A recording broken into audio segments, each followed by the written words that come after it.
কেউ যায় কবিতা শোনার জন্য, কেউ যায় জাদু দেখার জন্য, কেউ বা কবিতা শোনার জন্য, কেউ বা পাগল দেখার জন্য, কেউ বা গণক মনে করে যায়। কিন্তু আমার আপনার নবী পাগলও নয়, গণকও নয়। আমার আপনার নবী কবিও নয়, জাদুকরও নয়। নবীর কাছে কিছুই নাই, আছে শুধু কোরআনুল কারীম। যেই যায়, নবীজি জাদু দেখাবে কোথার থেকে? নবীজি কোরআন শোনায়া দেয়। ১৫০০ বছর আগে নবীজির কাছে কোরআন নাজিল হয়েছে। আজকে ১৫০০ বছর পর মাঝে মধ্যে আমাদের দেশেও কেরাত সম্মেলন হয়। পৃথিবীর বিভিন্ন প্রান্ত থেকে আমাদের বাংলাদেশের কারি সাহেবরাও তিলাওয়াত করে শোনান। আমরা তো অনেক সময় মনে করি যে বহির্বিশ্বের বড় বড় কারি আছে, কিন্তু বাস্তবতা হলো আমাদের দেশেও পৃথিবীর ১ নম্বর কারি আছে। ঠিক কিনা গো? আহমদ বিন ইউসুফ আল আজহারি বাংলাদেশের সন্তান। আরো যারা আছে যখন কোরআনের তিলাওয়াত শুনে অনেকে সমালোচনাও করে। বিভিন্ন দেশ থেকে কারি সাহেব আসে, তিলাওয়াত বড় সুন্দর, কিন্তু মুখে দাড়ি নাই, আছে না? অনেকে বলেন হুজুর তিলাওয়াত যা, মুখে দাড়ি নাই রে হুজুর। তার মানে তিলাওয়াতে সে মুগ্ধ হয়ে গেছে। যখন কারি সাহেবানরা তিলাওয়াত করেন ১৫০০ বছর পরে, তিলাওয়াত যখন করে, ওই তিলাওয়াত যখন একজন সাধারণ মানুষ শোনে, যে কোরআন পড়তেও পারে না, বোঝা তো বহু দূরের কথা, কি বলতেছে তাও বোঝে না, কিন্তু ওই তিলাওয়াত তার হৃদয়ে এমন ভাবে রেখাপাত করে, সে আবেগ আপ্লুত হয়ে পড়ে। এই তিলাওয়াত শুনে অনেক সময় জবান দিয়ে বের হয়ে যায় আল্লাহু আকবার, জবান দিয়ে চিৎকার করে উঠে। তার মানে এর প্রভাব তার দিলে পৌঁছে গেছে। ১৫০০ বছর পরে একজন শোনাচ্ছে, তাতে এই অবস্থা। আর যার কাছে আল্লাহ স্বয়ং কোরআন নাজিল করছে, তিনি যখন তিলাওয়াত করতেন, তার তিলাওয়াত যখন কেউ শুনতেন, বলেন তো তার অবস্থাটা কেমন হইতো? আরবের একজন সাধারণ মানুষও কোরআনের ভাষা অলংকার কত উচ্চাঙ্গের এটা তারা বুঝত। এই জন্য পাগল দেখতে গিয়ে, জাদুকরের জাদু দেখতে গিয়ে কোরআন শুনতো। নবীজি কোরআন শোনায়া দিতেন। অনেকেই কোরআনের তিলাওয়াত শুনে অন্তরে ঈমানের নূর প্রজ্বলিত করে এরপরে বাড়িতে ফিরত। ইন্নামা বুইসতু লিউতাম্মিমা মাকারিমাল আখলাক আও কামা ক্বালা an-নাবিয়্যু সাল্লাল্লাহু আলাইহি ওয়াসাল্লাম। صدق الله العلي العظيم وصدق رسوله النبي الكريم ونحن على ذلك من الشاهدين والشاكرين والحمد لله رب العالمين سبحانك لا علم لنا إلا ما علمتنا إنك أنت العليم الحكيم। মুহাব্বতের সাথে আমরা সবাই দুরূদ শরীফ পাঠ করি।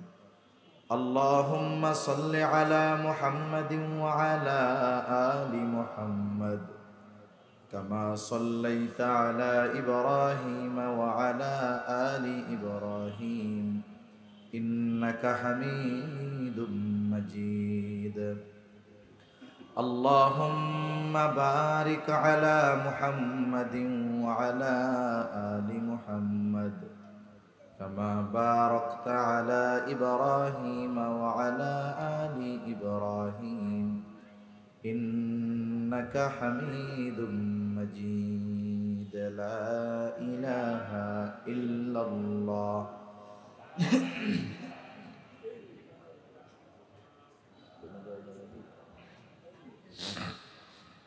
লা ইলাহা ইল্লাল্লাহ। একটু জবান খুলে জিকির করি আমরা।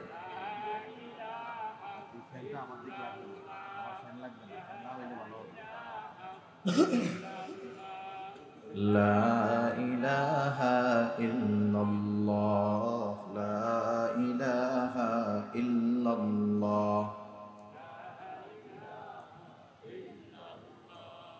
লা ইলাহা ইল্লাল্লাহু মুহাম্মাদুর রাসূলুল্লাহ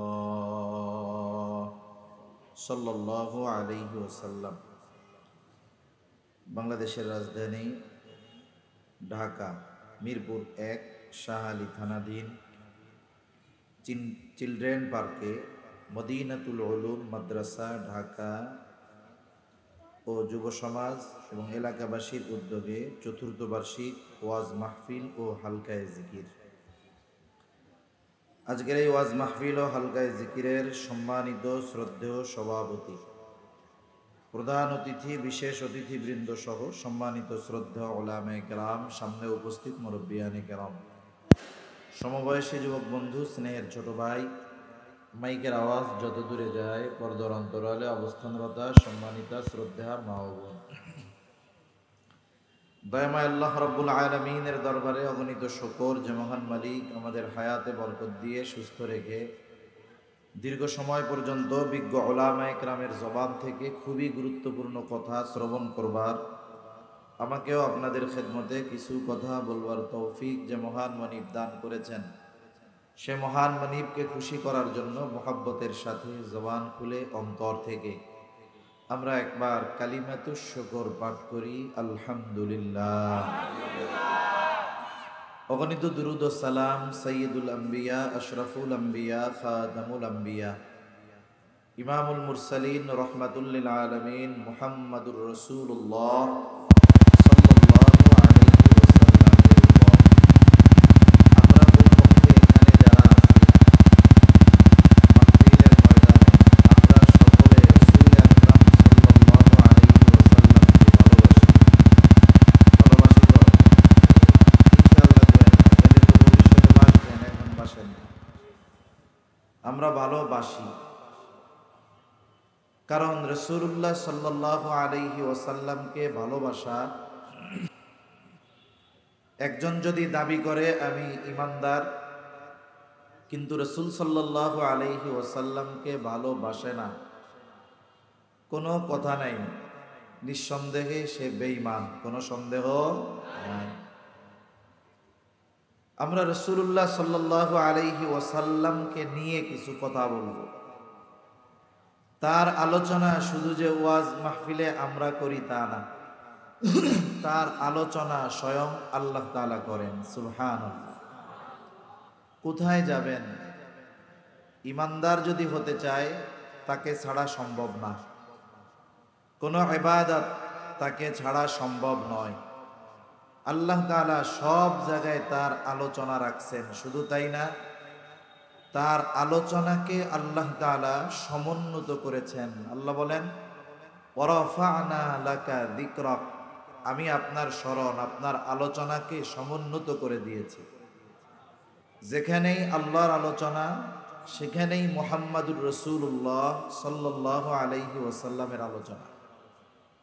কেউ যদি ঈমান আনতে চায়, সে যত বিশ্বাসের সাথে লা ইলাহা ইল্লাল্লাহ বলুক না কেন, সে যদি মুহাম্মাদুর রাসূলুল্লাহ সাল্লাল্লাহু আলাইহি ওয়াসাল্লাম এই অংশের উপরে ঈমান না আনে, বলেন তো লা ইলাহা ইল্লাল্লাহ বলার দ্বারা সে কি ঈমানদার হতে পারবে? পারবে না। তাহলে ঈমানের মধ্যে নবীজির আলোচনা, আওয়াজ পরিবর্তন হয়ে গেল কেন? না না, যেরকম ছিল এরকমই থাক। তাহলে ঈমানের মধ্যে নবীজি আবার বেশি হয়ে গেল। তাহলে ঈমানের মধ্যে রাসূলুল্লাহ সাল্লাল্লাহু আলাইহি ওয়াসাল্লামের আলোচনা।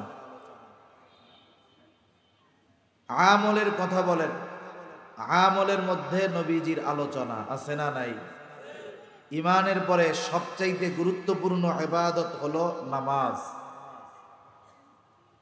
যখন কোনো নামাজের সময় হয়, আজান দেওয়া হয়, আজান।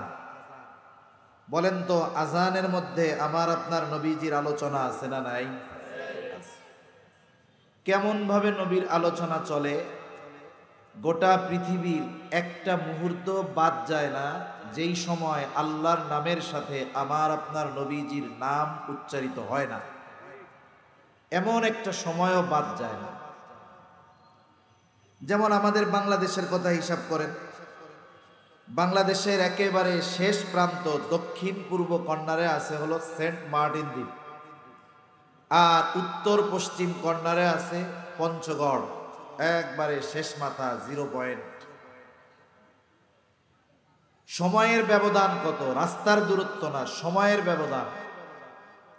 সেন্ট মার্টিন থেকে একেবারে উত্তর পশ্চিম কর্নারে সময়ের ব্যবধান 17 থেকে 18 মিনিট। তার মানে ওইখানে যখন মাগরিবের ওয়াক্ত হয়, আজান দেওয়া হয়, তার 18 মিনিট পরে গিয়ে পঞ্চগড়ে আজান দেওয়া হয়। এই 18 মিনিট সময়টা বন্টন হয়েছে কোথায় বলে, এই রাস্তায়, টেকনাফ থেকে নিয়ে, সেন্ট মার্টিন থেকে নিয়ে একবারে উত্তরবঙ্গের শেষ মাথা পর্যন্ত। এই 18 মিনিট শুধুমাত্র বাংলাদেশে প্রত্যেক নামাজের আজান চলতে থাকে। সুবহানাল্লাহ। স্বাভাবিক নামাজ শুরু হয় ফজর দিয়ে। ইন্দোনেশিয়ায় সর্বপ্রথম ফজরের আজান হয়, ওয়াক্ত হয়, শুরু হয়। এই আজান গোটা পৃথিবীতে একটানা 9 ঘন্টা চলে। কয় ঘন্টা? এরপরে অটোমেটিকলি আবার জোহরের রক্ত শুরু হয়ে যায়। মানে বাই রোটেশন। এমন একটা সময় নাই, এমন একটা মুহূর্ত নাই আল্লাহর নামের উচ্চারণ হয় না, এমন একটা সময় নাই আমার আপনার নবীজির নাম উচ্চারিত হয় না। সুবহানাল্লাহ। এখন নামাজ পড়তে বসছেন, নামাজের মধ্যে নবীজির নাম, নবীজির প্রতি দুরূদ আছে না নাই? কেউ যদি ইচ্ছা করে বাদ দিতে থাকে, নামাজ থাকবো? এখন আল্লাহ তাআলার কাছে একটু কিছু চাইতে মন চায়, দোয়া করতে মন চায়। এখন যদি এই দোয়াটা কবুল করাতে হয়, যদি চিন্তা করেন দোয়া করবো, এই জায়গায় নবীর শানে দুরূদ পাঠ করার কি দরকার, বাদ দেই, বলেন তো ওই দোয়া আল্লাহর কাছে কবুল হবে? হবে না। তাহলে রাসূল আকরাম সাল্লাল্লাহু আলাইহি ওয়াসাল্লাম আমাদের জীবনের প্রতিটা পরতে পারতে পারতে থাকার দরকার ছিল, ঠিক কিনা? কিন্তু আমাদের ব্যর্থতা, আমরা রাসূল আকরাম সাল্লাল্লাহু আলাইহি ওয়াসাল্লামের যতটুকু মোহাব্বত আমাদের কাছে হক ছিল নবীজির, আমরা আদায় করতে পারি না। এজন্য যে কথার থেকে গেলাম, নবীজির আলোচনা ছাড়া, নবীজির মোহাব্বত ছাড়া আল্লাহ তাআলার কাছে ঈমানও গ্রহণযোগ্য হয় না। সেই নবীজির ব্যাপারেই আমরা অল্প সময় কিছু আলোচনা করব। অনুরোধ থাকবে, যদি নবীর মোহাব্বত অন্তরে থাকে, ধৈর্যের সাথে একটু বসে থাকবো ইনশাআল্লাহ। বলেন তো, আপনারা যদি সবাই মিলে আমারে কন যে হুজুর আজকে সারা রাত আপনারা এখানে থাকতে হবে, বলেন তো আমি কি থাকবো? 1 ঘন্টা 1 ঘন্টা এর মধ্যে শেষ, আমরা কেউ সারা রাত থাকবো না। এজন্য আলোচনাগুলো একটু খেয়াল দিয়ে শুনবো, মনে রাখার কথাগুলো মনে রাখার চেষ্টা করবো, আল্লাহ তৌফিক দান করেন। আমি যে আয়াতখানা আপনাদের খেদমতে তিলাওয়াত করেছি, আয়াতে কারিমার মধ্যে আল্লাহ তাআলা বলেন, লাকাদ কানা লাকুম ফি রাসূলিল্লাহি উসওয়াতুন হাসানাহ। আল্লাহ রাব্বুল আলামিন বলেন, রাসূলের জীবন আদর্শের মধ্যে তোমাদের জন্য উত্তম আদর্শ রয়েছে। রাসূল আকরাম সাল্লাল্লাহু আলাইহি ওয়াসাল্লাম, তার আদর্শ হলো সার্বজনীন এক আদর্শ। কেউ যদি বেঈমান এই আদর্শকে গ্রহণ করে, তাহলে তার দুনিয়া কামিয়াব হয়ে যায়। আর যদি কোনো ইমানদার নবীজির আদর্শকে ধারণ করতে পারে, তাহলে তার দুনিয়া আখিরাত উভয় জাহান কামিয়াব হয়ে যায়। রাসূলুল্লাহ সাল্লাল্লাহু আলাইহি ওয়াসাল্লামের চারিত্রিক বৈশিষ্ট্যগুলো আলোচনা লম্বা সময় নিয়ে করা যাবে। নবীজির চরিত্রের বৈশিষ্ট্য কেমন, আমার আপনার নবীজির চরিত্রের সত্যায়ন আল্লাহ তাআলা করেছেন নবুয়তির পর, কিন্তু আমার আপনার নবীজির চরিত্রের সৌন্দর্যের সত্যায়ন কাফেররা নবুয়তির বহু আগেই করে রাখছে। এমনটা নয় যে আমার আপনার নবীর চরিত্র নবুয়তির পরে দামি হয়েছে, নবুয়তির আগে দামি ছিল না, বিষয়টা এমন নয়।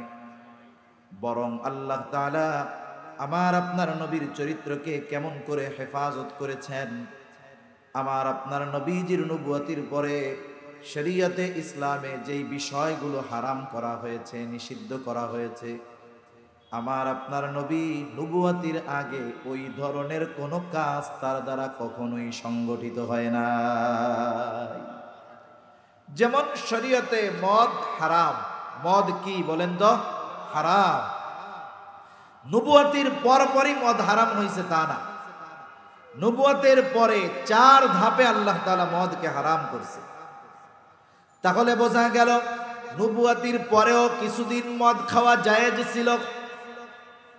নবুয়তির পরে নবীজির মদ পান এটা তো বহুদূর। নবুয়তির আগেও কোনোদিন আমার আপনার নবী মদ পান করে নাই। মদের পাত্র আমার আপনার নবী স্পর্শ করেন নাই। আল্লাহ তাআলা ওই সমস্ত বিষয় থেকে নবীজিকে হেফাজত করেছেন। নবুয়তির পরে যেই বিষয়গুলোকে নিষিদ্ধ করা হয়েছে, কেন করা হয়েছে? কারণ নবুয়তির আগে যদি আমার আপনার নবীর মাধ্যমে ওই কাজগুলো সংগঠিত হইতো, তাহলে হয়তো কাফেররা আমার আপনার নবীকে বলতো, মুহাম্মদ তুমিও তো এক সময় এই ধরনের কাজগুলো করেছো। এই কথাটা বলারও সুযোগ কাফেরদেরকে আল্লাহ তাআলা দেন না। নবীর চরিত্র নবুয়তির আগেও যেমন পরেও তেমন, তবে তফাৎটা কোথায়? তফাৎটা হলো, একটা উদাহরণ দিলে বুঝতে সহজ হবে, একটু খেয়াল দিয়ে কথাগুলো শুনলে আরো সহজ হবে বুঝতে।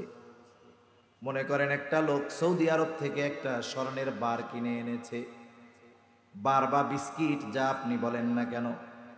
এই স্বর্ণের বার সে বাড়িতে এনে ঘরের মধ্যে আলমারির মধ্যে রেখে দিয়েছে 10 বছর।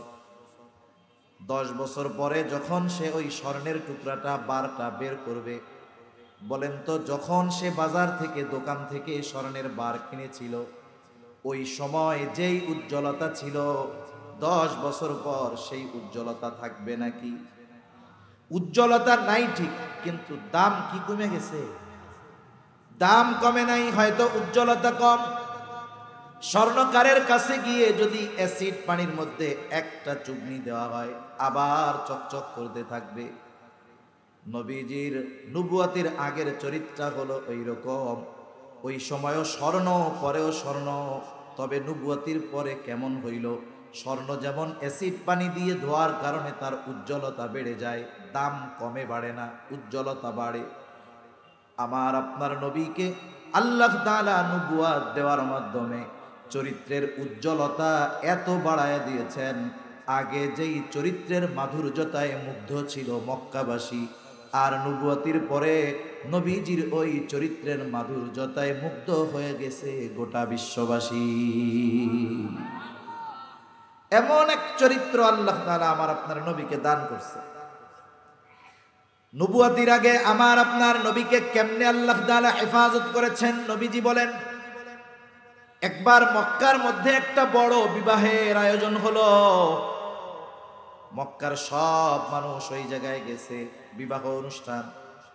বিবাহের মূল আকর্ষণ হলো রাত্রে খাওয়া দাওয়ার পরে সারা রাত ব্যাপী নাচ গানের অনুষ্ঠান হবে। ঢাকা শহরের মধ্যে সহ অনেক জায়গায় আছে বিবাহকে কেন্দ্র করে নাচ গান হয় কি হয় না? এটাও জাহেলিয়াতের কাজের সাথে মিল রাখে।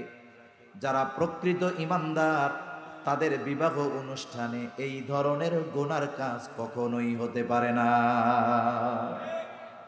আর যেই বিবাহগুলো এই ধরনের গুনার কাজের মাধ্যমে আয়োজন করা হয়, আনন্দ করা হয়, যত টাকা কাবিন হোক ওই বিবাহ কিন্তু টেকসই হয় না।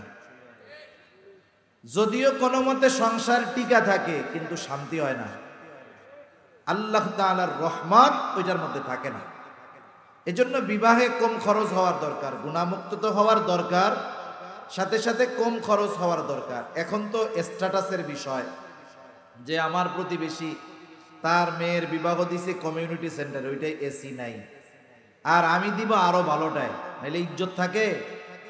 অথচ নবীজি সাল্লাল্লাহু আলাইহি ওয়াসাল্লাম বলেন, ইন্না আ'যামান নিকাহি বারাকাহ আইসারুহা মাউনা। যেই বিবাহে খরচ কম ওই বিবাহে বরকত তত বেশি। সুবহানাল্লাহ। আর গুনাহ যদি হয় তাহলে রহমত বরকত এমনিই উঠে যায়। নবীজি বলেন, তখন তিনি বালক। সবার সাথে নবীজিও ওই বিবাহ অনুষ্ঠানে গিয়েছেন। খাবার দাবারের পর্ব শেষ, সবাই অপেক্ষা করতেছে কখন সেই কাঙ্ক্ষিত নাচ গানের অনুষ্ঠান শুরু হবে। সবাই বসে আছে। হঠাৎ করে একজন এলান করতেছে, আসো আসো, অমুক জায়গায় সবাই একত্রিত হও, এখনই নাচ গান শুরু হবে। এইবার সকলে দলে দলে হুড়মুড়িয়ে দৌড়িয়ে আগে গিয়ে জায়গা দখল করতেছে, কারণ আগে না গেলে ভালোভাবে দেখা যাবে না। অনেক সময় দেখবেন ওয়াজ মাহফিলের সামনে ফাঁকা, হুজুর এত ডাকে সামনে আসেন, কেউ নড়তে চায় না ওই জায়গা থেকে। কিন্তু আবার কত জায়গা দেখবেন গানের অনুষ্ঠান, বয়স অনেক হয়ে গেছে, বৃদ্ধ মানুষ 70-75 বছর বয়স, 50 জনের ঘাড়ের উপর দিয়া পাড়া দিয়া সামনে আইসা বসে। আর একজন বলে, চাচা এই ধরনের কাজ কিন্তু ভালো না। কয়দিন পরে তো মইরাই যাবো, একটু দেখা লই, তোরা তো বাইসা থাকলে আরো দেখতে পারবি। গোনার অনুষ্ঠানে দৌড়িয়ে হড়মুড়িয়ে কে আগে বসতে পারে, কে কাছে আসতে পারে, এই চিন্তা করে। নবীজি বলেন, সবাই দৌড় শুরু করছে, আমাকেও ডাকতেছে, মুহাম্মদ আসো আসো। নবীজি বলেন, তারা তো আমাকে ডাকতেছে, এদিক দিয়ে আমার দু চোখ জুড়ে ঘুম চলে আসছে, তারা আমাকে রেখে চলে গেল। আমি বাড়ির এক পাশে ঘুমায় পড়লাম, শুয়ে পড়লাম। আমি ঘুমিয়ে পড়েছি, কোনো খবর আমার নাই। সারা রাত অতিবাহিত হয়ে গেছে। পরের দিন সকালবেলায় সূর্যের আলো যখন আমার চোখের উপরে পড়ল, তখন আমার ঘুম ভেঙে গেল। গত রাতে কি হয়েছে এ ব্যাপারে আমার কোনো খবর ছিল না। নবীজিকে ওই সময়ও এই ধরনের অনুষ্ঠানে আল্লাহ তাআলা শরীক হইতে দেন না। এমন চরিত্রওয়ালা নবী আল্লাহ হেফাজত করছেন কেমনে, যে কাফেররা আমার আপনার নবীকে হত্যার চেষ্টা করছে, একবার দুইবার না, অনেকবার। নবীজি নামাজ পড়তেছে, সিজদায় গেছেন, উটের নাড়ি ভুড়ি নবীজির উপরে চাপায় দেওয়া হয়েছে যাতে করে নবীজি মারা যায়। গলার সাথে কাপড় শক্ত করে পেঁচায়া ধরা হয়েছে যেন শ্বাসরুদ্ধ হয়ে মারা যায়। আরবের সব গোত্রের মানুষ একত্রিত হয়ে প্রত্যেক গোত্র থেকে এক একজন প্রতিনিধি নিযুক্ত করেছে আমার আপনার নবীকে হত্যা করার জন্য। যদিও কাফেররা হত্যার অপচেষ্টা করেছে, কিন্তু আমার আপনার নবীর চরিত্রের ব্যাপারে অপবাদ দেওয়ার দুঃসাহস তারা কখনো করতে পারে না। নবীজির চরিত্র এত সুন্দর, কাফেররা পর্যন্ত নবীজির ব্যাপারে এই কথা বলতে পারে নাই, মুহাম্মদ জীবনে দুই একটা মিথ্যা কথা কইছে, এই কাজটা করছে, এমন কোনো কথা বলতে পারে না। কাফেররা মানুষদের থেকে আমার আপনার নবীকে ঠেকায় রাখার জন্য অথবা মানুষদেরকে নবীর থেকে ঠেকানোর জন্য নবীর ব্যাপারে তারা 4টা শব্দ বেশি ব্যবহার করত। কয়টা শব্দ? 4টি শব্দ। যখন রাসূল সাল্লাল্লাহু আলাইহি ওয়াসাল্লাম প্রকাশ্যে দ্বীনের দাওয়াত দেওয়া শুরু করছেন, কাফেররা চিন্তা করলো হজের মৌসুম, ওই সময়ও পৃথিবীর বিভিন্ন প্রান্ত থেকে মানুষ হজের মৌসুমে আসতো, বাইতুল্লাহ আসতো। ওই সময়ও বাইতুল্লাহর শান মান আজমত ছিল, হজ ছিল, কিন্তু পদ্ধতিটা তারা বানায় নিয়েছিল। আর তারা চিন্তা করতেছে পৃথিবীর বিভিন্ন প্রান্ত থেকে মুহাম্মাদের কাছে মানুষেরা আসবে, হজে আসবে। এরা যদি মুহাম্মাদের খোঁজ পায়, মুহাম্মাদের কাছে যায়, না জানি মুহাম্মদ তাদেরকে তার দলে ভিড়ায় নেয়। এজন্য কি করতে হবে? আগের থেকে মানুষগুলো শহরে ঢোকার আগেই তাদেরকে সতর্ক করে দিতে হবে। যেমন প্রত্যেকটা শহরে ঢোকার এক একটা মূল রাস্তা আছে না? আমাদের ঢাকা ঢোকার মূল রাস্তা একটা গাবতলি দিয়া, একটা পোস্তগোলা দিয়ে, বাবুবাজার দিয়ে, আর একটা যাত্রাবাড়ি ওদিক দিয়ে, আর একটা ওইদিক দিয়ে সেই টঙ্গী ওইদিক দিয়ে, এইরকম মক্কায় প্রবেশের যতগুলো রাস্তা আছে, প্রত্যেক রাস্তার মুখে কুরাইশরা প্রতিনিধি পাঠায় দিছে। কি করবে তারা? মানুষ যখন আসবে শহরে প্রবেশের আগেই তাদেরকে সতর্ক করে দিয়ে বলবে, এই শোনো, মক্কায় একজন মানুষ আছে, তার নাম হলো মুহাম্মদ, খবরদার তার ধারে কাছে তোমরা ভিড় বানা, সে কিন্তু একজন পাগল। আর এক প্রবেশদ্বারে আর এক গ্রুপকে দাঁড় করা দিছে, সে উঁচু আওয়াজে আগন্তুকদেরকে মেসেজ দিচ্ছে, এলান করতেছে, শোনো, মক্কায় একজন মানুষ আছে, তার নাম হলো মুহাম্মদ। খবরদার তোমরা তার কাছে যাবা না, সে কিন্তু একজন গণক। আর এক প্রবেশদ্বারে আর এক গ্রুপ দাঁড়ানো মানুষ আসে, আর সে এলান করে বলে, শোনো, মক্কায় একজন মানুষ আছে, তার নাম হলো মুহাম্মদ। খবরদার তার কাছে তোমরা যাবা না, সে কিন্তু একজন কবি।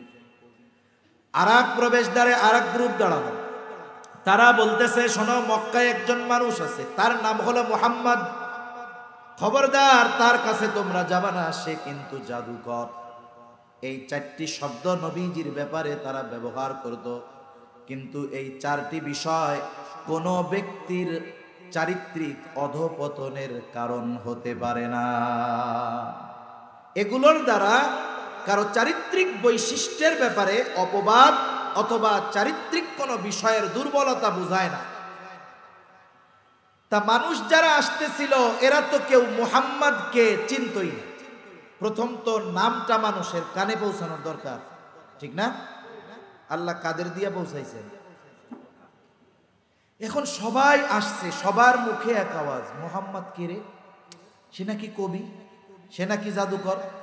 সবাই চিন্তা করতেছে, এটা তাইলে তো ছোটখাটো জাদুকর না, এটা তো ছোটখাটো কবি না, এটা তো ছোটখাটো গণক না, এ পাগল তো তাইলে বড় পাগল, এইটারে আগে দেখতে যাইতে হবে। ওরা চিন্তা করছে নবীজির কাছে যেন ওরা না ভিড়ে। মুহাম্মদ এই শব্দটা প্রত্যেকের কর্ণকুহরে কাফেরদের জবান দিয়েই আল্লাহ পৌঁছায় দিয়েছে। এই জন্য আল্লাহ তাআলা অনেক সময় কাফেরদের দ্বারাও দ্বীনের খেদমত নেয়। আবু তালেব ইসলামের জন্য তার যেই অবদান, নবীর প্রতি তার যে সহানুভূতি, সাহায্য, আমার মনে হয় আমাদের ইসলামের ব্যাপারে আমরা যে সহযোগিতা করি, সারা পৃথিবীর মানুষের সহযোগিতা একদিকে রাখলে, আবু তালেবের সহযোগিতাকে যদি একদিকে রাখা হয়, আবু তালেবের সহযোগিতা ওজন বেশি হয়ে যাবে। বলতে গেলে আমার আলোচনা অন্যদিকে চলে যাবে, আমি ওইদিকে যাব না। এই জন্য তো সবাই চিন্তা করতেছে মুহাম্মদরে খুঁজে বের করার দরকার। এরা ঠেকাইতে চাইছে, এখন দলে দলে খুঁজে মুহাম্মদ কোথায়। কেউ যায় কবিতা শোনার জন্য, কেউ যায় জাদু দেখার জন্য, কেউ বা কবিতা শোনার জন্য, কেউ বা পাগল দেখার জন্য, কেউ বা গণক মনে করে যায়। কিন্তু আমার আপনার নবী পাগলও নয়, গণকও নয়। আমার আপনার নবী কবিও নয়, জাদুকরও নয়। নবীর কাছে কিছুই নাই, আছে শুধু কোরআনুল কারীম। যেই যায়, নবীজি জাদু দেখাবে কোথার থেকে? নবীজি কোরআন শোনায়া দেয়। ১৫০০ বছর আগে নবীজির কাছে কোরআন নাজিল হয়েছে। আজকে ১৫০০ বছর পর মাঝে মধ্যে আমাদের দেশেও কেরাত সম্মেলন হয়। পৃথিবীর বিভিন্ন প্রান্ত থেকে আমাদের বাংলাদেশের কারি সাহেবরাও তিলাওয়াত করে শোনান। আমরা তো অনেক সময় মনে করি যে বহির্বিশ্বের বড় বড় কারি আছে, কিন্তু বাস্তবতা হলো আমাদের দেশেও পৃথিবীর ১ নম্বর কারি আছে, ঠিক কিনা গো? আহমদ বিন ইউসুফ আল আজহারি বাংলাদেশের সন্তান। আরো যারা আছে, যখন কোরআনের তিলাওয়াত শুনে অনেকে সমালোচনাও করে। বিভিন্ন দেশ থেকে কারি সাহেব আসে, তিলাওয়াত বড় সুন্দর, কিন্তু মুখে দাড়ি নাই, আছে না? অনেকে বলেন, হুজুর তিলাওয়াত যা, মুখে দাড়ি নাই রে হুজুর। তার মানে তিলাওয়াতে সে মুগ্ধ হয়ে গেছে। যখন কারি সাহেবানরা তিলাওয়াত করেন ১৫০০ বছর পরে, তিলাওয়াত যখন করে, ওই তিলাওয়াত যখন একজন সাধারণ মানুষ শোনে, যে কোরআন পড়তেও পারে না, বোঝা তো বহুদূরের কথা, কি বলতেছে তাও বোঝে না, কিন্তু ওই তিলাওয়াত তার হৃদয়ে এমন ভাবে রেখাপাত করে, সে আবেগ আপ্লুত হয়ে পড়ে। এই তিলাওয়াত শুনে অনেক সময় জবান দিয়ে বের হয়ে যায় আল্লাহু আকবার, জবান দিয়ে চিৎকার করে উঠে। তার মানে এর প্রভাব তার দিলে পৌঁছায় গেছে। ১৫০০ বছর পরে একজন শোনাচ্ছে, তাতে এই অবস্থা। আর যার কাছে আল্লাহ স্বয়ং কোরআন নাজিল করছে, তিনি যখন তিলাওয়াত করতেন, তার তিলাওয়াত যখন কেউ শুনতেন, বলেন তো তার অবস্থাটা কেমন হইতো? আরবের একজন সাধারণ মানুষও কোরআনের ভাষা অলংকার কত উচ্চাঙ্গের, এটা তারা বুঝত। এই জন্য পাগল দেখতে গিয়ে, জাদুকরের জাদু দেখতে গিয়ে কোরআন শুনতো। নবীজি কোরআন শোনায়া দিতেন, অনেকেই কোরআনের তিলাওয়াত শুনে অন্তরে ঈমানের নূর প্রজ্বলিত করে এরপরে বাড়িতে ফিরত। তাহলে কাফেররা নবীজির চারিত্রিক ব্যাপারে অপবাদ দেওয়ার দুঃসাহস করতে পারে না, বরং নবীর চরিত্রের সৌন্দর্যের কথা স্বীকার করতে তারা বাধ্য হয়েছে। একটা মানুষের বাস্তবিক সৌন্দর্য হলো তার চরিত্রের সৌন্দর্য। একজন দেখতে যত সুন্দর হোক, যত ভালো হোক, যত উচ্চবংশীয় হোক, তার ক্যারেক্টার যদি খারাপ হয় তাহলে বাস্তবে তাকে কেউ ভালোবাসে না, তাকে কেউ ভালো বলে না। জীবনের বাস্তবতা হলো সচ্চরিত্রেরই সর্বশেষ মূল্যায়ন হয়। যেমন আমাদের তরুণ সমাজ, আমাদের যুবক যারা আছে, এরা এখন বিবাহের ক্ষেত্রে আগে দেখে দেখতে কেমন লাগে। যদি চেহারাটা সুন্দর হয়, একটু কাটিং ফিটিং ভালো হয়, আর মুরব্বী চিন্তা করে আগে বংশ দেখার দরকার, কোন বংশের মেয়ে। এখন পোলাপান্ত আর মুরব্বীর কথায় কান দিবে না, মুরব্বী রাজি না হইলে একা একাই মোটামুটি বিয়ে শাদী করে নিয়ে আসে। মনে করেন চেহারা সুন্দর, সব ঠিক আছে, কিন্তু বিবাহের আগে সুন্দর চেহারার কদর থাকে, বিবাহের পরে চেহারার চাইতে চরিত্রের কদরটা বাড়ে। এজন্য অনেক মানুষ আছে যে সুন্দরী স্ত্রী ঘরে আছে, শান্তি নাই, কই হুজুর চেহারা সুন্দর কিন্তু চরিত্র ওর চাইতে বেশি খারাপ, এজন্যই তো শান্তি নাই। এজন্য চরিত্রের অনেক দাম। আর একটা মানুষের সৎ চরিত্রের যত দিক আছে, এর মধ্যে সবচাইতে উত্তম দিক হলো সত্যবাদিতা। আমার আগে হযরত তাকওয়ার কথা বলেছেন, তাকওয়ার কথা, খোদা ভীরুতার কথা। আল্লাহ তাআলা কোরআনের বিভিন্ন স্থানে আমাদেরকে তাকওয়া অর্জনের কথা বলেছেন, নির্দেশ দিয়েছেন। যেমন আল্লাহ তাআলা বলেন, ইয়া আইয়ুহাল্লাযীনা আমানুত্তাকুল্লাহ। আল্লাহ তাআলা বলেন, হে ঈমানদারেরা তোমরা আল্লাহকে ভয় করো, তার মানে মুত্তাকি হও। এখন আপনি যদি আল্লাহ তাআলাকে প্রশ্ন করেন, আল্লাহ আমরা যে মুত্তাকি হব কিভাবে হব, এর জবাবও আল্লাহ তাআলা দেন।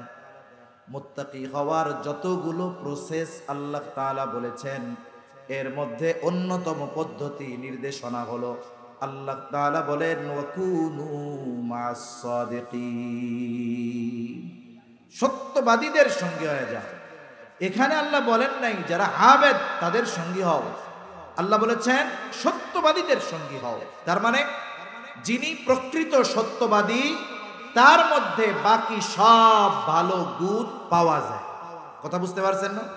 মনে করেন আপনার একটা গাড়ি দেখানো হইলে, এই একটা গাড়ি, আপনি যদি জিজ্ঞাসা করেন গাড়ির কি চাকা আছে, কথা হইল কিন্তু, আরে চাকা আছে এই জন্যই তো চলে, এটা তো গাড়ি এই জন্য। আর গাড়ি যেটা, ওর সাথে চাকা থাকবেই স্বাভাবিক। তার মানে সত্যবাদিতার গুণ হলো এমন এক গুণ যার মধ্যে বাকি সব গুণ পাওয়া যায়। একজনের মধ্যে সব গুণ আছে, তার মধ্যে যদি সত্যবাদিতা না থাকে, আপনি কি তারে পছন্দ করবেন?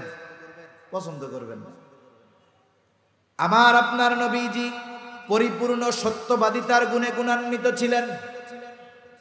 তার সত্যবাদিতার সত্যায়ন আল্লাহ তাআলা দিয়েছেন, সাথে সাথে কাফেররা আরো আগেই দিয়ে দিয়েছে।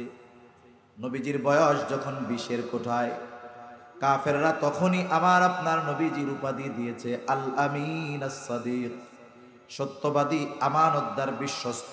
উপাধিগুলো কাফেররা দিয়েছে। শুধু তাই না, রাসূল আকরাম সাল্লাল্লাহু আলাইহি ওয়াসাল্লাম যখন 3 বছর গোপনে দাওয়াত দিয়েছেন নবুয়তির পর, আল্লাহ তাআলা নির্দেশ দিলেন, পয়গম্বর এখন আর গোপনে দাওয়াত দেওয়া চলবে না। ওয়া আনযির আশীরাতাকাল আকরাবিন, এখন প্রকাশ্যে দাওয়াত দেন। আপনার প্রতিবেশী, আত্মীয় স্বজন, বন্ধু বান্ধব যা আছে সবাইকে প্রকাশ্যে দাওয়াত দেন। নবীজি চিন্তা করলেন কোথায় গিয়ে দাওয়াতটা একসাথে সবার কাছে পৌঁছানো যায়। ফেসবুক নাই, কিচ্ছু নাই, কেমনে? দাঁড়ায় গেছেন সাফা পাহাড়ের উপর। এটা আবু কুবাইস পাহাড়ের একটা অংশ হলো সাফা পাহাড়। ওই পাহাড়ের বৈশিষ্ট্য হলো আবু কুবাইস পাহাড়ের বৈশিষ্ট্য। ওই পাহাড়ের উপরে যেই উঠুক না কেন, কেউ যদি সাহায্যের জন্য মক্কাবাসীকে আহ্বান করে, কে ডাকতেছে মক্কাবাসী এটা দেখতো না। ওই পাহাড়ের আজমত তাদের কাছে এমন ছিল যে কোনো ব্যক্তি যদি সাহায্যের জন্য মক্কাবাসীকে ডাকতো, নির্দ্বিধায় ওই ব্যক্তির ডাকে সাহায্য করার জন্য মক্কাবাসী ছুটে আসতো। স্বাভাবিক বিষয়, ব্যক্তির একটা প্রভাব থাকে। ব্যক্তির প্রভাব থাকে কি থাকে না? থাকে। এইবার ওই পাহাড়ের উপরে উঠছে আল আমিন, অন্য কেউ না, উঠছে কে? আল আমিন, যাকে সবাই ভালোবাসে, বুড়া নাই গুড়া নাই, সবাই ভালোবাসে। আল আমিন ডাকছে মক্কাবাসীকে, সকলে দলে বলে চলে আসছে, ও মুহাম্মদ কেন আমাদেরকে ডাকছো? আমার আপনার নবী বলতেছে, আমি যদি তোমাদেরকে এই খবর দেই, এই পাহাড়ের পেছন দিকে পাদদেশে একদল অশ্বারোহী সৈন্য তোমাদের উপরে আক্রমণ করার জন্য অপেক্ষা করতেছে, আকুনতুম মুসাদ্দিকিয়া, তোমরা কি আমার এই কথাকে বিশ্বাস করবা নাকি? উপস্থিত মক্কাবাসী সমস্বরে জবাব দিয়ে বলে, কেন নয়, অবশ্যই বিশ্বাস করব, কারণ ইতিপূর্বে আমরা তোমাকে সব সময় সত্যবাদী পেয়েছি। 43 বছরে তুমি একটাও মিথ্যা কথা বলো নাই, তুমি আজকে মিথ্যা কথা বলবে, এটা হইতে পারে? তাহলে চিন্তা করেন কেমন একজন মানুষ। এই নবীর চরিত্রের ব্যাপারে কাফেররা অপবাদ দেয় নাই, কিন্তু কিছু ইসলাম বিদ্বেষী মুসলমানের ঘরে জন্ম নিয়ে আমার আপনার নবীর চরিত্রের ব্যাপারে অপবাদ দেওয়ার দুঃসাহস করে। মনে রাখতে হবে, এটা আমার মতো মোল্লা না যে অপবাদ দিলে সম্মান কমে যাবে। মনে করেন একজন আমারে মহব্বত করে, আমার কথাই কইতেছি, এখন সে মহব্বত করে আমাকে, কিন্তু তার কাছে একজন বিশ্বস্ত মানুষ আমার ব্যাপারে কোনো অপবাদ দিল। অপবাদ কি?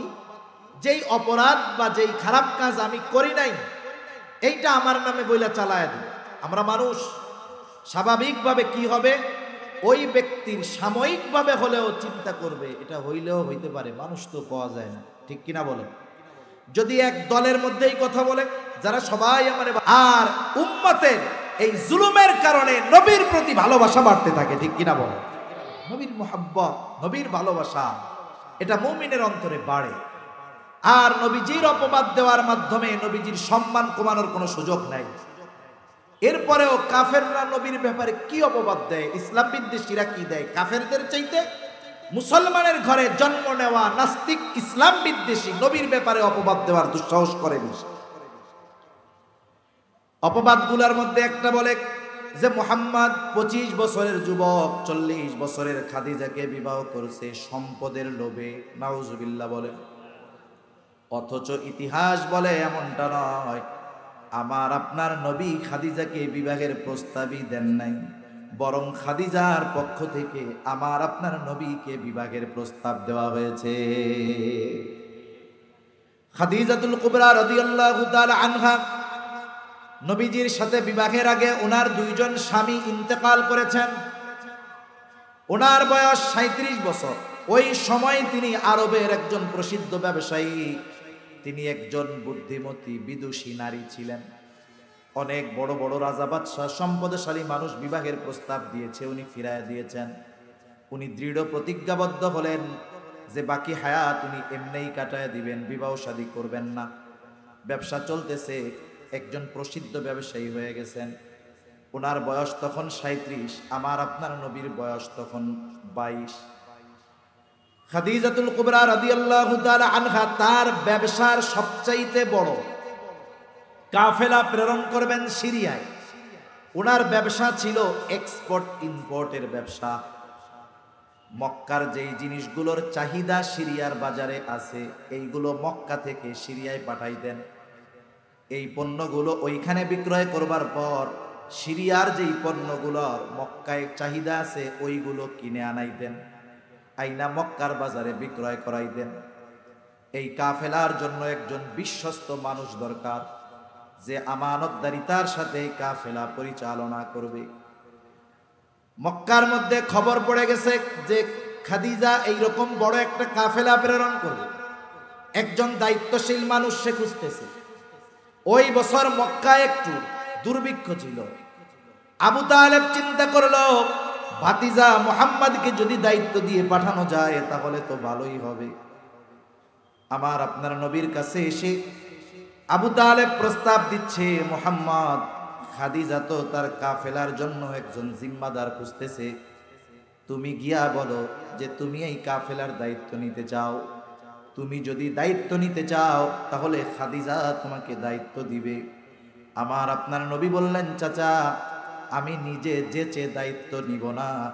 খাদিজা যদি আমাকে দায়িত্ব নেওয়ার প্রস্তাব দেয় তাহলে আমি বিষয়টা ভেবে দেখব। একটা হলো দায়িত্ব চাইয়া নেওয়া, আর একটা হলো দায়িত্ব চাপায়া দেওয়া। তফাৎ আছে না নাই? মনে করেন যে কোনো এক কাজের জিম্মাদারি, এদিকে একটা কাজ হবে, আমি গিয়া বড় গলায় কইলাম যে দায়িত্বটা আমারে দেন, আমি এইটা করবো। এখন দায়িত্বটা চাইয়া নিলাম, কাজটা করতে গিয়ে আমি ব্যর্থ। আপনারা কি করবেন? জামাতের সাথে বলবেন, হুজুর কাম কাজ পায় না, চাইয়া আবার দায়িত্ব।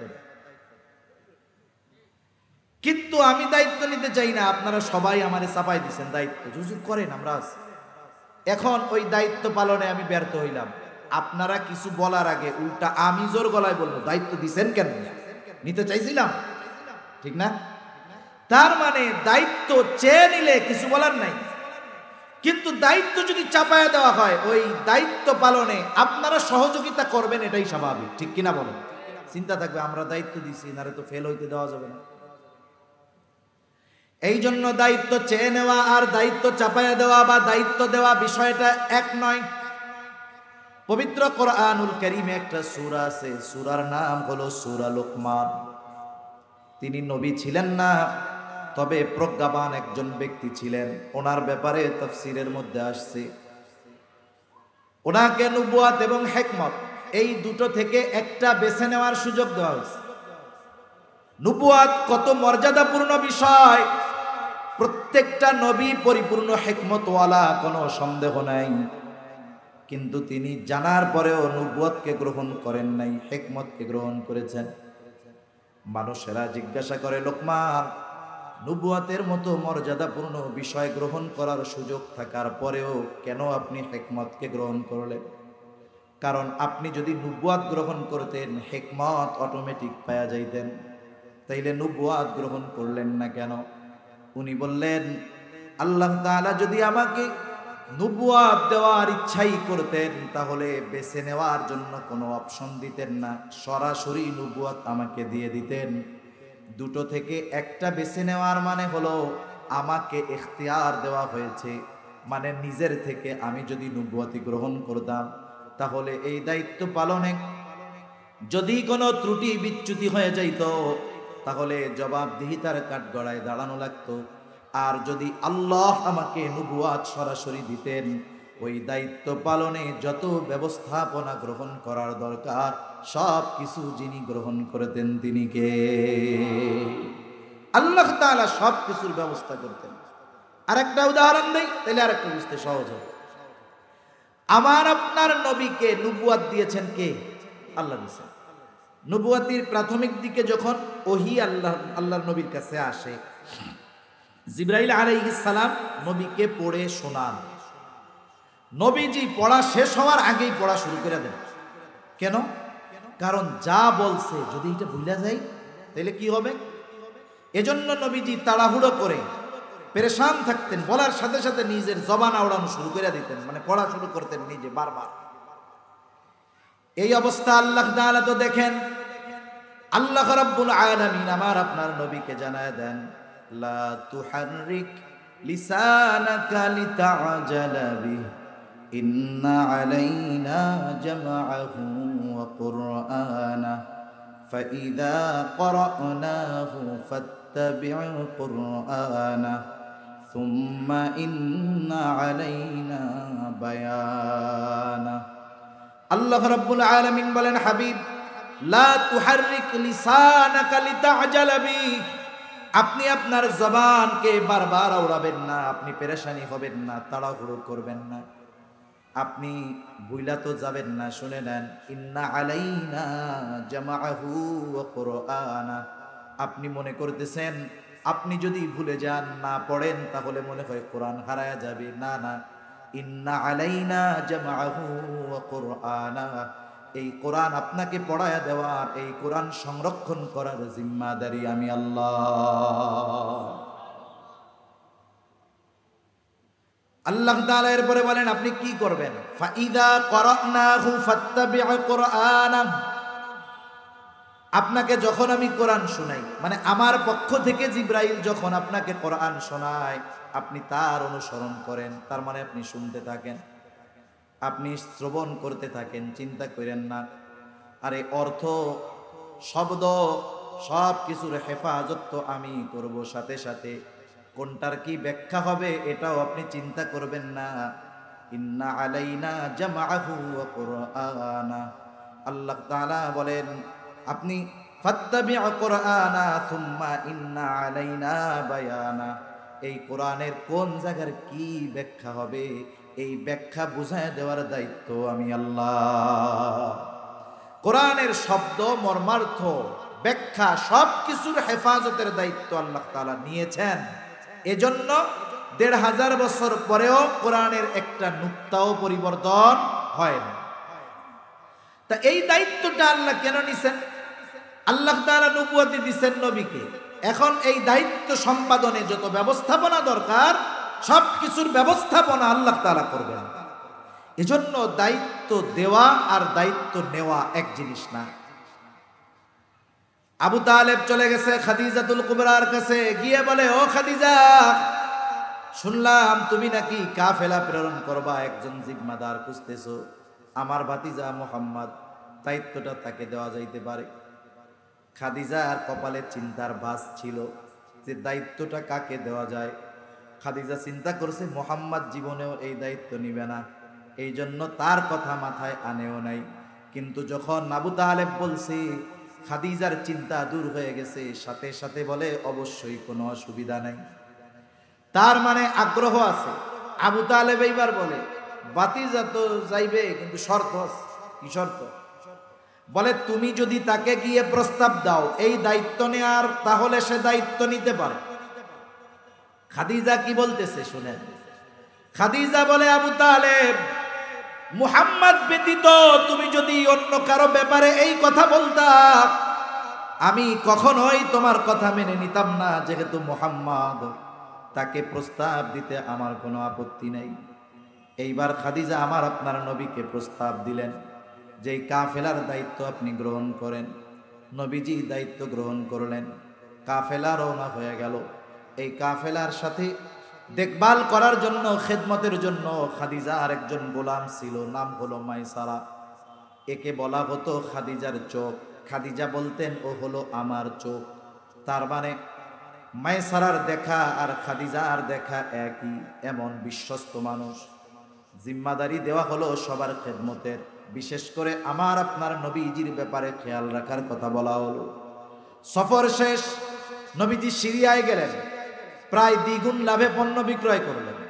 আবার মক্কার বাজারে চাহিদা সম্পন্ন পণ্যগুলো কিনে আনলেন, এখানেও প্রায় দ্বিগুণ লাভে নবীজি বিক্রয় করলেন। সফর শেষ, সব কিছু খাদিজাকে বুঝায় দেওয়া হলো।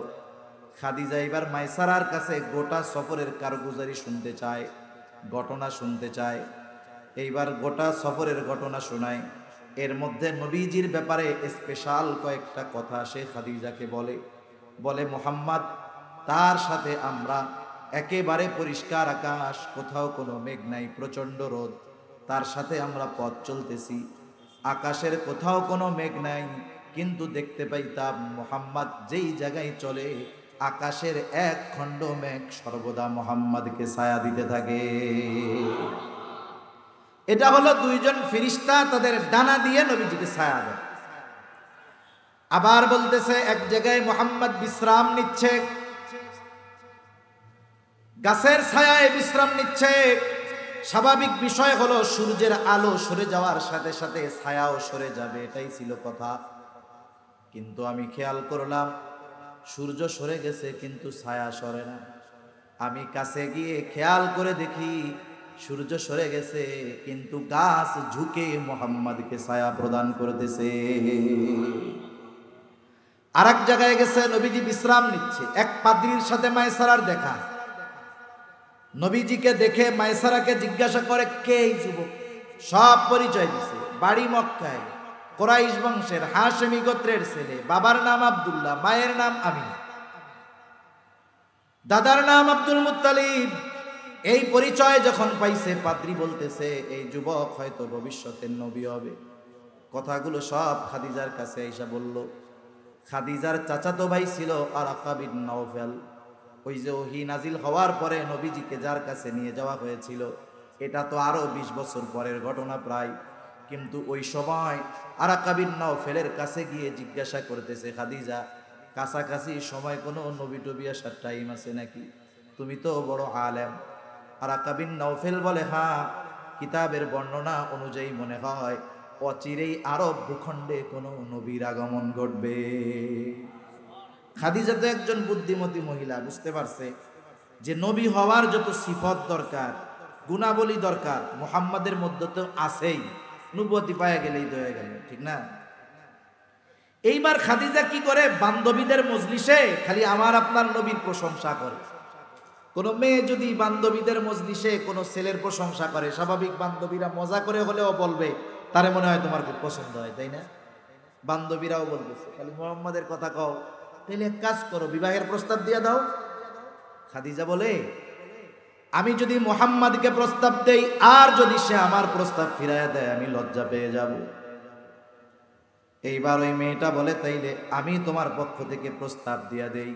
বলে, না, প্রস্তাব দিবা, তবে আমার কথাটা গোপন রাখতে হবে। মেয়েটা বলে, হ্যাঁ, আমি মুহাম্মাদের মনোভাবটা আগে যাচাই করি। মেয়েটা চলে গেছে আমার আপনার নবীর কাছে, গিয়ে বলে, মুহাম্মদ, বিবাহ শাদীর বয়স তো হয়ে গেল, বিবাহ শাদী কি করবা না? নবীজি বলে, আমার কাছে তো ধন দৌলত টাকা পয়সা নাই, সফর থেকে আসার বেশ কিছুদিন পরে। এইবার ওই মেয়েটা বলে, এমন কেউ যদি হয় যে তোমার সব খরচ বহন করতে রাজি হবে, এই রকম কোন নারী যদি রাজি হয়, তুমি কি তাকে বিবাহ করতে রাজি আছো নাকি? নবীজি নিজে কোনো সিদ্ধান্ত দিলেন না, বলে, আমার চাচা আছে, তার সাথে গিয়া কথা বলো। এইবার নবীজির চাচার সাথে কথা হয়ে গেল, খাদিজার সাথে আমার আপনার নবীর বিবাহ হয়ে গেল। আবু তালেবের খুতবায় মধ্যে লম্বা ইতিহাস আছে, ওইদিকে আমরা যাব না। বিবাহ হয়ে গেল। এখানে দুটো জিনিস আমাদের খেয়াল করতে হবে। এক নাম্বার, আরব সমাজে ওই জাহেলিয়াতের সময়ও একজন বিধবা নারীকে বিবাহ করা খারাপ দৃষ্টিতে দেখা হতো না। এখন যদি কোনো যুবক, কোনো দিনদার মেয়ে, তার আগে 2টা বিয়া হয়েছে, স্বামী মারা গেছে, বাপ মাও দিনদার, পোলায়ও দিনদার, পোলা এসে বাপ মারে কইতেছে যে, আব্বা, মা, বিবাহের তো টাইম হয়ে গেছে, অমুকের একটা মেয়ে আছে, আগে 2 জায়গায় বিয়া হয়েছিল, 2টা স্বামী মারা গেছে, কিন্তু মেয়েটা খুব ভালো, তার সাথে আমারে বিবাহ দিয়ে দেন। মা বাপ কিছু বলার আগে আপনাকে ওই 2 জনকে নিয়ে হার্ট ফাউন্ডেশনে ভর্তি করা লাগবে। মানে আপনার কথা শুনেই তারা ঠিক কিনা কর, তবে ইজ্জত শরম, ইজ্জত তো সব খাইবি তুই, এই মহিলার বিয়ে করবি? তার মানে আমাদের চিন্তাধারা কত নিকৃষ্ট যে এই ধরনের কাজ আমার আপনার নবী করেছেন, অথচ এটাকে আমরা খারাপ দৃষ্টিতে দেখতেছি। আবার যদি কেউ বয়সে কাউকে বিবাহ করে, যেই মেয়েটা বয়সে বড়, তাইলে বন্ধু বান্ধব বলবে ভালোই হয়েছে, ভাবি কমু না দাদি কমু টের তো ভাই না। আবার যদি বাচ্চা কাচ্চা, খাদিজাতুল কুবরা রাদিয়াল্লাহু তাআলা আনহা মারা গেছে, ওই বছরটার নাম ইতিহাসে আমুল হুজুন হয়ে গেছে। চিন্তা করুন কত মুহাব্বত ছিল। এই জন্য আল্লাহ তাআলা বলেন, ইয়াতীম অবস্থায় তিনি তোমাকে কি পান নাই? এরপরে উত্তম লালন পালনের ব্যবস্থা কি তিনি করেন নাই? তার মানে ইয়াতীম অবস্থায় আল্লাহ পেয়েছেন, উত্তম লালন পালনের ব্যবস্থা করেছেন। এরপরে আল্লাহ তাআলা বলেন, ওয়াওয়াজাদাকা যাল্লান ফাহাদা, আপনার পথ অচেনা ছিল। বল্লুন শব্দের এক অর্থ হলো পথভ্রষ্ট। আমরা ওই যে সূরা ফাতিহার মধ্যে পড়ি, গায়রিল মাগদুবি আলাইহিম ওয়ালাদ-দাল্লিন, এখানে অর্থ পথভ্রষ্ট, কিন্তু এই জায়গায় কি পথ অচেনা। একটা হলো আপনাকে রাস্তা দেখায় দেওয়া হয়েছে, বলে দেওয়া হয়েছে, এরপরেও আপনি রাস্তা বাদ দিয়ে আর এক জায়গায় যান, এটা হলো পথ ভ্রষ্ট। আর একটা হলো রাস্তাই চিনে না, পথ অজানা, পথ সম্পর্কে অনবগত। আল্লাহ তাআলা বলেন, আপনি পথ চিনতেন না, পথ অজানা ছিল, আমি আল্লাহ আপনাকে পথ চিনায় দিয়েছি। সুবহান। এরপরে আল্লাহ তাআলা বলেন ওয়াওয়াজাদাকা আইলান ফাআগনা, আপনি নিঃস্ব ছিলেন, রিক্ত হস্ত ছিলেন, আমি আল্লাহ আপনাকে ধনী বানায় দিয়েছি। এই আয়াতের তাফসীরে খাদিজাতুল কুবরা রাদিয়াল্লাহু তাআলা আনহার সাথে বিবাহের কথা বলা হয়েছে। বিবাহ সম্পাদিত হলো। এইবার খাদিজা আমার আপনার নবীকে বলে, মুহাম্মদ, এতকাল আপনার সাথে আমার সম্পর্ক ছিল এক ধরনের, আজকে থেকে সম্পর্কটা আর এক ধরনের। আপনি শুনে নেন, আজকে থেকে আমি আপনার অধীনস্থ, যেহেতু আমি আপনার, আমার সব কিছুই আপনার, আমার যত সম্পদ আছে সব সম্পদের মালিকানা আমি আপনাকে দিয়ে দিলাম। এই সম্পদ আপনি যেখানে খুশি যেভাবে খুশি ব্যয় করবেন, কোনো অসুবিধা নাই। তাহলে আমার আপনার নবী সম্পদের লোভে খাদিজাকে বিবাহ করে নাই, বরং খাদিজা বিবাহের প্রস্তাব দিয়েছে। যারা বলে মুহাম্মাদুর রাসূলুল্লাহ সম্পদের লোভে খাদিজাকে বিবাহ করেছে, এরা ইসলাম বিদ্বেষী, নবী বিদ্বেষী, ইসলামের দুশমন। আবার অনেক অপবাদ। আরেকটা কি বলে, বলে যে মুহাম্মদ পোলার বউরে বিয়া করছে, নাউজুবিল্লাহ। এই কথাটা বইলে আমি আলোচনা শেষ করে দিই।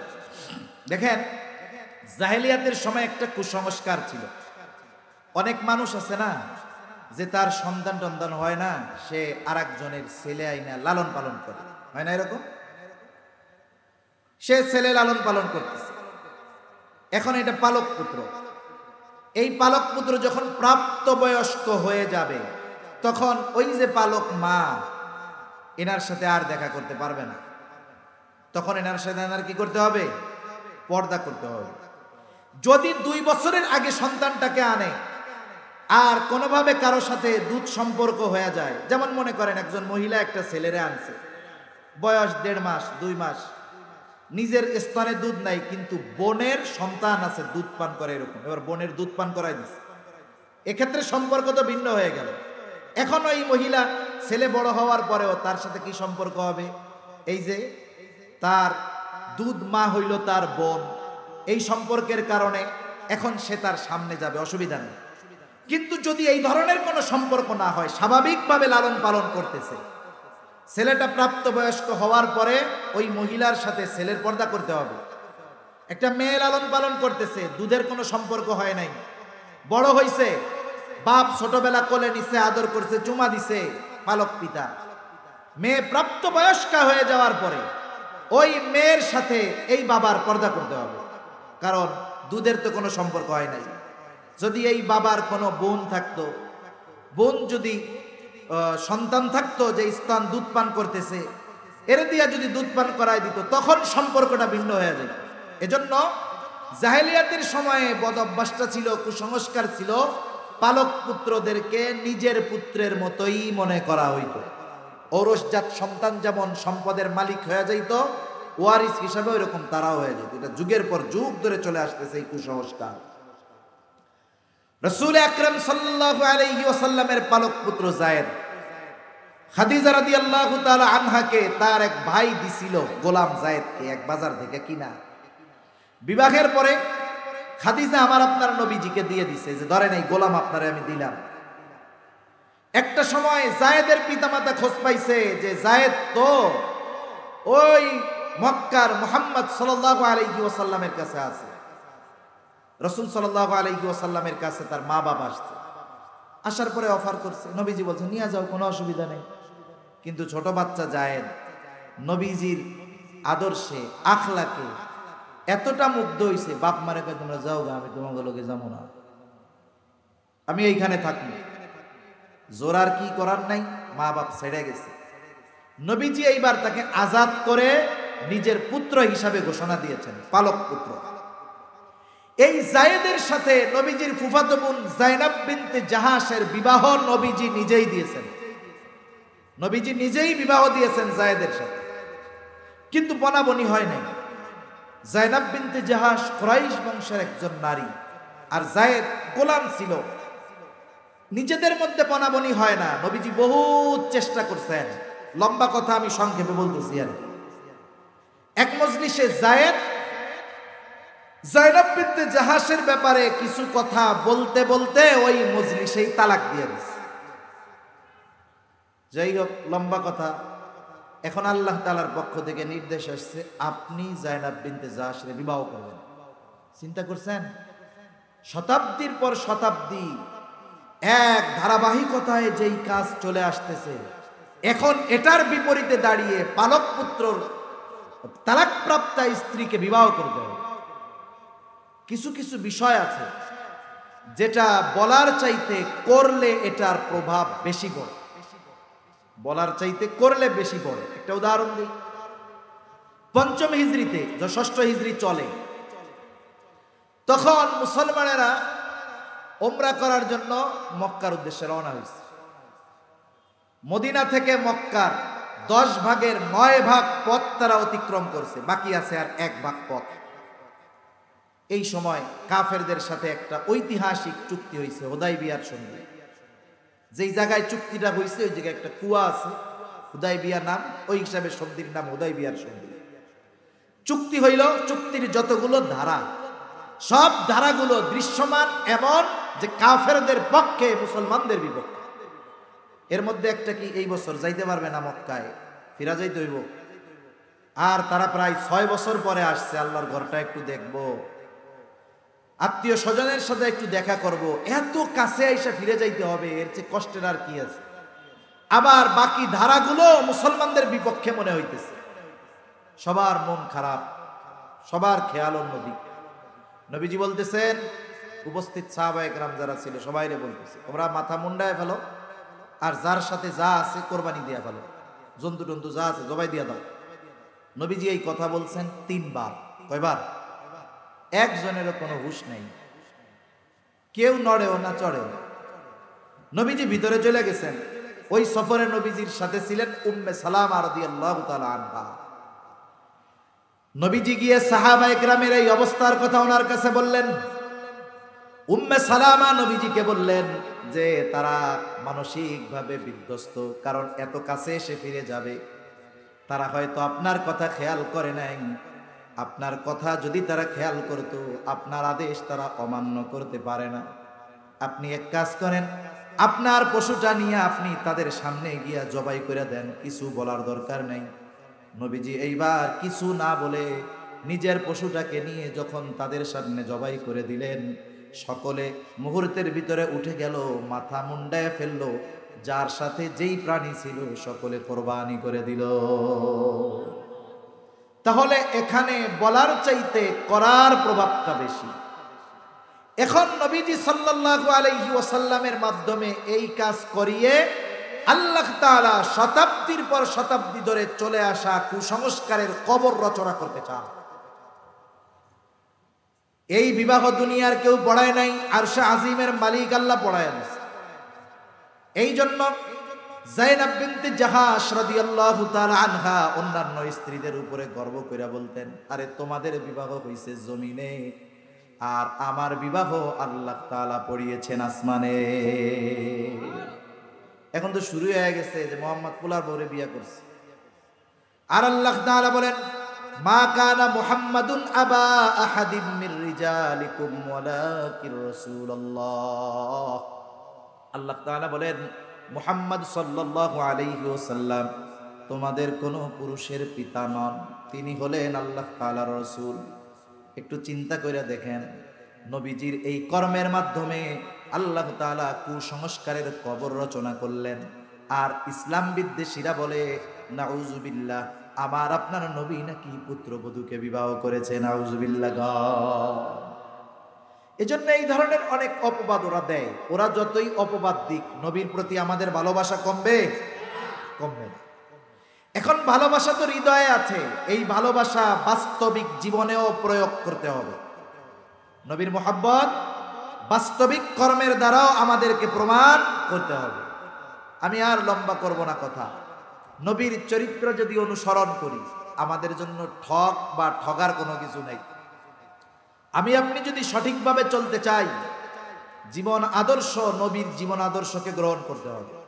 আর নবীজির জীবন আদর্শ এমন যেখানে কোনো ত্রুটি নাই, কারণ আমার আপনার নবীর চরিত্র শুধু উত্তম নয়, পরিপূর্ণ উত্তম চরিত্র। সুবহানাল্লাহ বলেন। আমার আপনার নবীর আগে যত নবী আসছে সবাই উত্তম চরিত্রওয়ালা, কোনো সন্দেহ নেই। কিন্তু আমার আপনার নবী উত্তম চরিত্রে পরিপূর্ণতা দান করে নেওয়ালা। নবীজি নিজেই বলেন, ইন্নামা বুইসতু লিউতাম্মিমা মাকারিমাল আখলাক, আমাকে উত্তম চরিত্রে পরিপূর্ণতা প্রদানার্থে প্রেরণ করা হয়েছে। আর আল্লাহ তাআলা বললেন, লাকাদ কানা লাকুম ফি রাসূলিল্লাহি উসওয়াতুন হাসানাহ, তোমাদের জন্য রাসূলের জীবন আদর্শের মধ্যে উত্তম আদর্শ আছে। এই কথা সবাই জানে, মুসলিমও জানে, অমুসলিমও জানে, ইন্ডিয়ান প্রধানমন্ত্রীও জানে, আমেরিকান প্রেসিডেন্টও জানে। এজন্য বিভিন্ন সময় অনেকে বিবৃতি দেয়। দেখা যাবে ভারতের প্রধানমন্ত্রী বিবৃতি দিছে, এই অশান্ত পৃথিবীতে শান্তি আনতে মুহাম্মাদুর রাসূলুল্লাহর আদর্শ অনুসরণের বিকল্প কিছু নাই। এইরকম বাণী মাঝে মধ্যে অমুসলিমেরা দেয় কি দেয় না? তার মানে তারাও মানে রাসূলের জীবন আদর্শ উত্তম আদর্শ, জানে, কিন্তু তারা কি মানে? জোরে বলেন না, মানে? তাইলে আমরাও সবাই জানি, আমরাও তো সবাই মানি না। মানার দরকার না?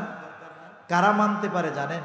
আল্লাহ তাআলা এরপরে বলেন, লিমান কানা ইয়ারজুল্লাহা ওয়াল ইয়াউমাল আখিরা ওয়া যাকারাল্লাহা কাসীরা, যারা আল্লাহর ব্যাপারে, আখিরাতের ব্যাপারে আশা রাখে, তার মানে আল্লাহর ব্যাপারে, আল্লাহর প্রতি যথাযথভাবে বিশ্বাস রাখে, আখিরাতের প্রতি বিশ্বাস রাখে, সাথে সাথে ওয়া যাকারাল্লাহা কাসীরা, আল্লাহকে যারা বেশি বেশি স্মরণ করে, এরা শুধু নবীজির জীবন আদর্শের মধ্যে উত্তম আদর্শ শুধু জানে তা নয়, এরা ওই আদর্শকে নিজের জীবনের সাথেও বাস্তবে পরিণত করে। ঠিক কিনা বলেন?